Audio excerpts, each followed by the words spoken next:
Andor me gusta cómo se enfoca la rebelión, me gusta el imperialismo, me gusta la producción, me parece muy interesante. ¿Me vincula emocionalmente? No, en ningún momento. Hola carteleros galácticos, aquí estamos para hablar del segundo bloque de Andor. Para recapitular, si recordáis, en los dos primeros vídeos que hicimos de esta serie de Star Wars, avisamos de que, en este caso, vamos a enfocar cada reacción o cada crítica en función de los bloques en los que se estructura esta propuesta. Para que estemos todos aquí, para que estéis todos aquí conmigo.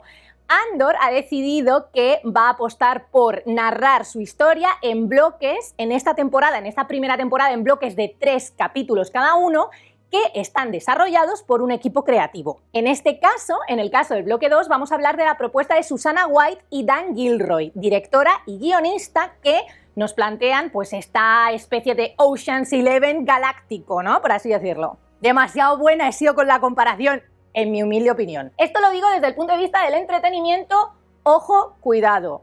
Probablemente lo haya mencionado en vídeos previos, pero es algo que pues se me ocurre o me inspira esta serie cada vez que la veo. Creo que no se propone un entretenimiento, quizá lo que busca es una reflexión en el espectador. Es verdad que es muy moralista, ¿no?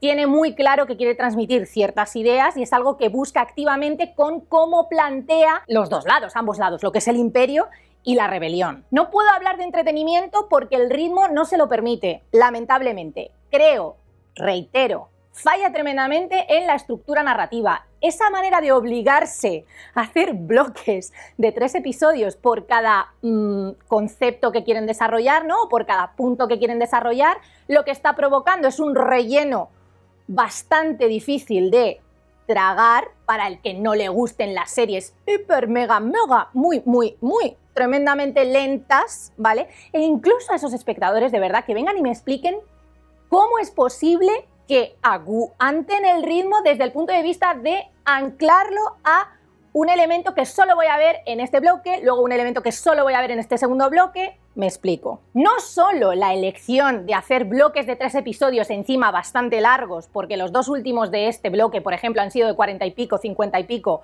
cuidado. No solo esto nos lastra, sino la elección activa de desarrollar muy poco la trama de los personajes que van a ser tus protagonistas y secundarios, ¿no? Porque al final es una serie que sí que me parece bastante coral, más allá del liderazgo de Cassian. Sí que hay personajes muy interesantes que lo rodean y que van a tener un largo recorrido. Está claro que esa es la apuesta de Tony Gilroy, que es el creador, pero activamente dejan a un lado la trama de estos personajes, que son los que interesan, para centrarse en cosas que ofrecen únicamente en cada bloque y que te pueden interesar más o menos, yo digo menos. En el caso de este bloque hablamos de Aldhani y los Danis. Vamos a ver, ¿me puede interesar que me lleven a planetas nuevos? Por supuesto. Ese fenómeno de Aldhani, el ojo, me parece espectacular desde el punto de vista visual. Inspira de nuevo muchos aplausos a cómo está producida esta serie. Todos absolutamente justificados, me encanta. También me aburro, no me aburro, me canso, o no me parece una novedad cada semana resaltar que está muy bien producida. Lo diremos las veces que haga falta porque es verdad que es de lo más llamativo todo el rato. Pero más allá de esto, esa última recta final de este bloque, ahora vamos a hablar de por qué tampoco, o también me produce cierta incomodidad que solo sea interesante el final de cada bloque. O sea, 3 episodios larguísimos y lo verdaderamente interesante es el final de cada bloque. Esto es tramposo tremendamente, me hace esperar demasiado. A mí. Hay espectadores que están muy contentos con que sea lentísima, yo lo aplaudo porque la variedad dentro de Star Wars es algo que me gusta, es algo que quiero que siga ocurriendo, ¿no? Que el equipo de Lucasfilm apueste por tener productos completamente variados que no tengan nada que ver, incluso dentro de una misma horquilla temporal, de esto también vamos a hablar. Pero a lo que iba yo, los Danis, esa alternancia, ¿no?, del evento del ojo con el robo.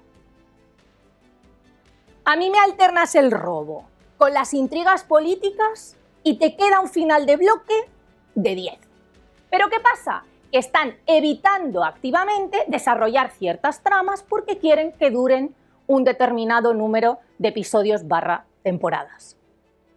Que yo perciba esto no me parece positivo. Creo que la estructura narrativa siempre debería aportar y no entorpecer. Yo no debería ser capaz de verla constantemente y ni mucho menos parecerme que ralentiza activamente y sin ningún motivo práctico o seductor para mí el argumento. Hay un ejemplo concreto que podemos poner para ilustrar este deliberado no desarrollo de ciertas tramas. Cyril, personaje interpretado por Kyle Sawyer, que es este pipiolín del que hablábamos en el vídeo con Jesús, es atractivísimo y su trauma por haber metido la pata dentro de su carrera en el Imperio, haber tenido que volver a casa con mamá y esas conversaciones que tiene con ella, ¿no? en su casa, me atraen, pero no avanzan. Quiero decir, desde el primer momento he dicho, este personaje tiene muchísimo potencial, o sea, es un secundario al que se le puede sacar muchísimo jugo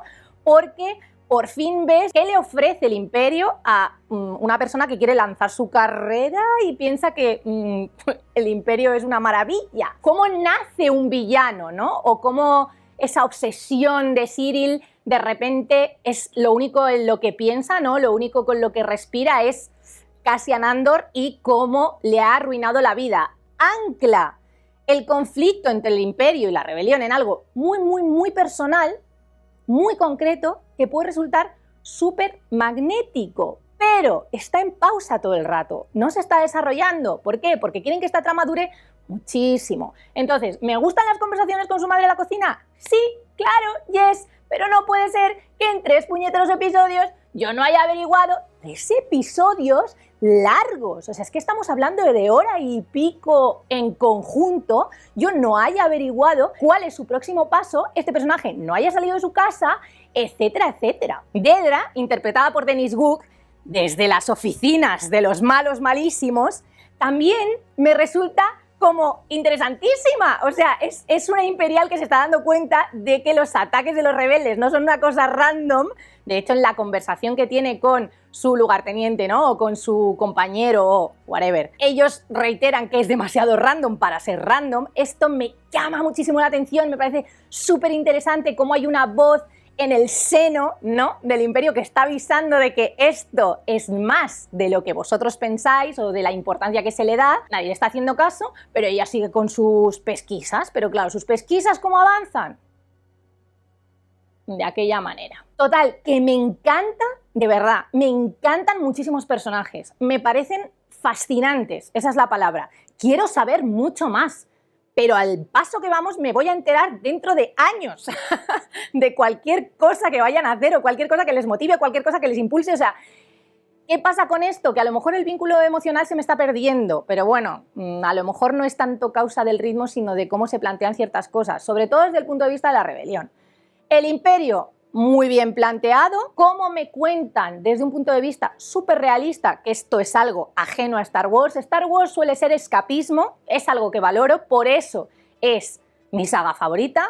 Ahora me está obligando a estar pegada a la realidad, no es algo que me encante, confieso, pero me gusta porque es otra cosa y creo que debe haber una variedad dentro de Star Wars. También me atrae porque esa forma de hablar del imperialismo es muy directa. Es algo que estoy percibiendo en el entretenimiento en general. Esa apuesta de los creadores por decir, yo tengo una ideología y la vas a ver y te la voy a transmitir en lo que haga. Me da igual que sea Star Wars o cualquier otra cosa. Hay un opuesto radical a esto, por ejemplo. Es un fenómeno que me llama la atención en propuestas recientes. Star Wars está haciendo ideología de manera muy directa, está plasmando lo que es el imperialismo sin tapujos directamente, cómo llega el imperio a Aldhani y trata a los habitantes de Aldhani para progresivamente arrebatarles su planeta. Es fascinante, me encanta, es que este es el adjetivo que más se ajusta.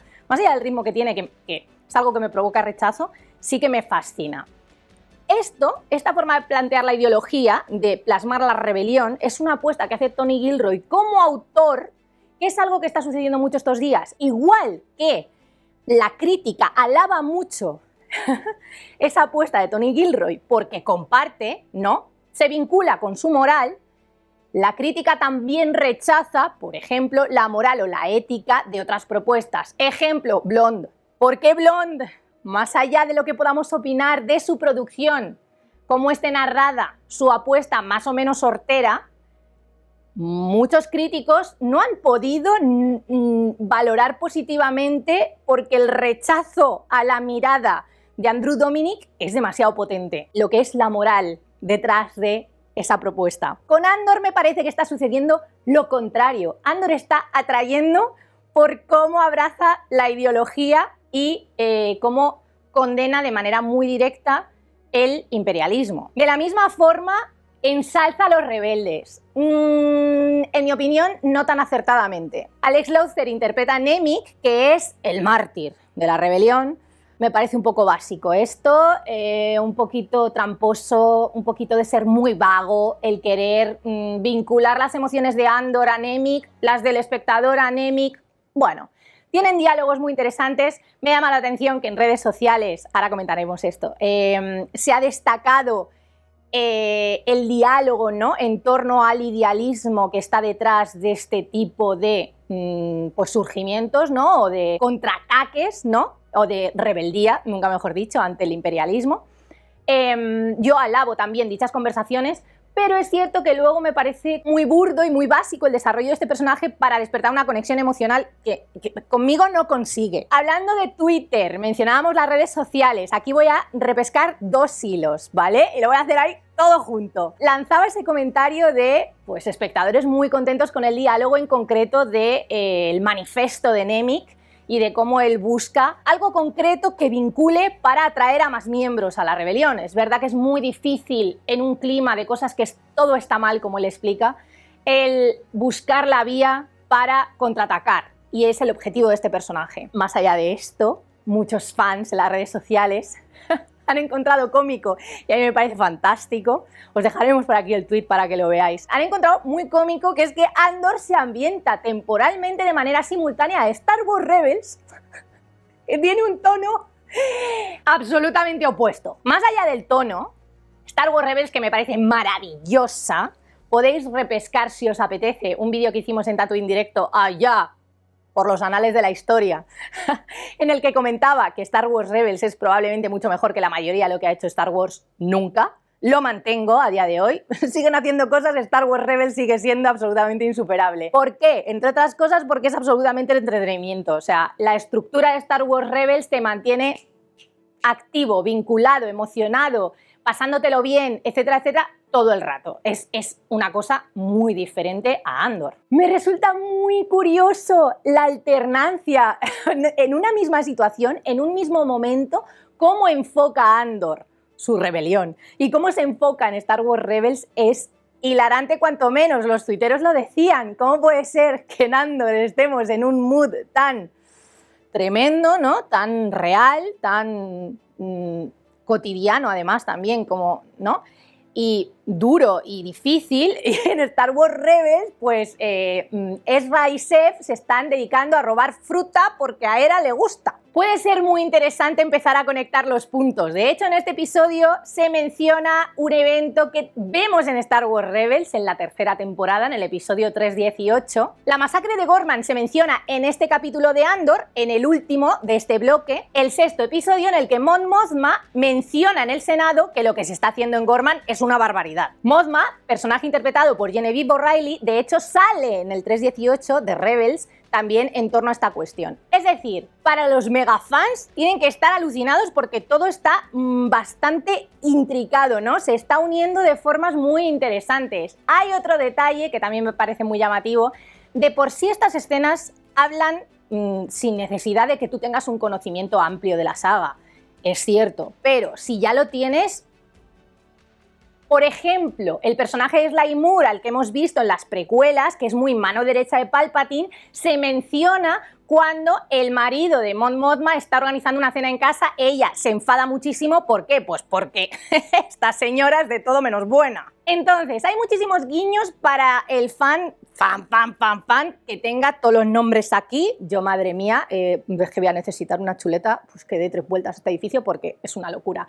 Para ese fan, pues estará encantado, porque hay un montón de cosas que dices, esto tiene un desarrollo interesante. Pero claro, es que a mí me tienen todo el rato pensando, esto tiene un desarrollo interesante, esto tiene un desarrollo interesante, esto tiene un desarrollo interesante, y no lo veo, no lo veo.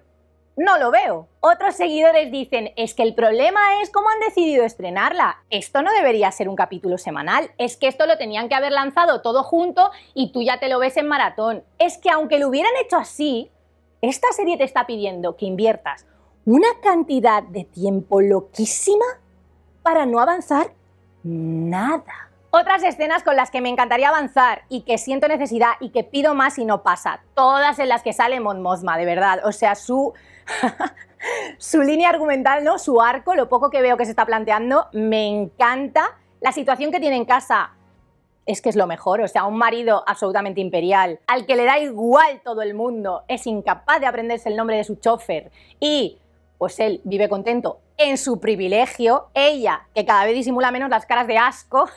Es que no me digáis, este matrimonio es una maravilla. Tiene un tonito House of Cards que digo, ¡ay! Pero claro, como lo veo de Pascuas a Ramos, entonces esa visión tan lenta no me parece que favorezca. Y desde luego me despierta un poquito de rabia el que solo sea como trepidante o emocionante el final de cada bloque. Ya pasó en el primer bloque de manera mucho más llamativa, es decir, aquello de llegamos al final y es cierto que el cierre del tercer episodio es una maravilla. O sea, todo. No tengo nada que decir. Me encanta. Pero el cierre. ¿Qué pasa con este bloque? El cierre de este bloque también me parece muy atractivo desde muchos puntos de vista. Más allá de que lo de estar alternando la acción del robo con los Dannys, pues es una elección artística que tampoco me ha acabado de convencer. Pero bueno, es cierto que desde el punto de vista de que pase algo, los finales de bloque sí que me resultan mucho más, pues eso, que me cogen un poquito, ¿no? Que me atrapan un poco más. Otra cosa que me resulta muy llamativa de percepciones que voy captando. ¿Cuánto está atrayendo Andor? ¿Cuánto está gustando en general? Parece que poquito. La crítica está encantada, no me malinterpretéis. Los fans que la ven también, en general, están muy contentos y dicen que esto es de lo mejor que ha hecho Star Wars nunca y cada uno elige su punto de referencia, ¿no? Lo mejor desde The Mandalorian, vale. Es que esta es la verdadera esencia desde que George Lucas se fue, también. O sea, hay gente muy, muy contenta, extremadamente feliz con la apuesta de Andor y yo lo celebro. Ahora, que el grueso de espectadores se esté subiendo al carro, no. ¿Que los usuarios de Disney Plus, así un poco en general, quieran ver Andor?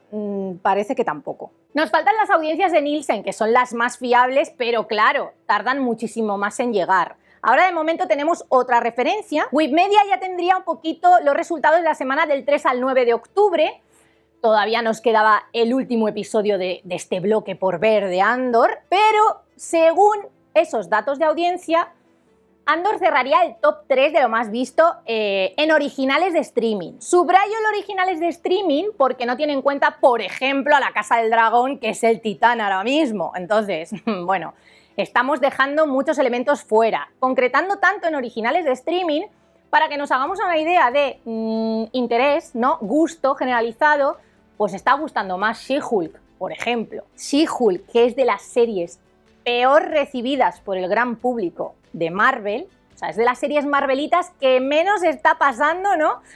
Por las tragaderas de un número elevado de espectadores, pues esta serie se está viendo más o está generando más interés que Andor. Cuidado, esto es un apunte generalizado, no estamos hablando aquí de cifras, sino de una percepción generalizada, que me parece, hay que mencionar, porque habla un poco de cómo al final Andor es un nicho, ¿no? Entre comillas. Una posible causa de todo esto es que los espectadores que van a Star Wars probablemente busquen ese escapismo que Andor no ofrece. Andor es muy exigente, lo que busca es una conciencia, despertarte una conciencia. Quiere que sufras la rebelión, que veas el lado más feo, más duro, más arduo, etcétera, de la rebelión. Y además lo hace con un ritmo que exige. Un ritmo exigente. En conclusión, este bloque de Andor, mucho mejor que el primero. Me interesa cómo se plasma el imperialismo y la rebelión. Tiene personajes muy interesantes que me tiene aquí esperando a ver si los desarrollan. Bien, cierre de bloque espectacular. El ojo precioso visualmente hablando. ¿Me aburro muchas veces? Sí, no voy a mentir, me aburro. ¿Que a la larga es posible que sea una grandísima serie? También. no lo niego, pero es que me sigue invitando a decir quizá algún día será una gran serie. Entonces no sé si al cierre de temporada voy a conseguir decir ¡wow! ¡Cómo me flipa Andor! De momento Andor me flipa a ratos, me aburre otros ratos. Comentadme en los comentarios qué os parece a vosotros, si estáis encantados con Andor o si, como probablemente voy a hacer yo, esta horquilla temporal de Star Wars concretamente la vais a disfrutar a través de Rebels y probablemente Andor pues sea un rincón de la rebelión que no volváis a visitar. Rebels está ahí para los que queramos algo con un poquito más de vida y Andor es una propuesta radicalmente distinta para la misma horquilla temporal. Muy bien.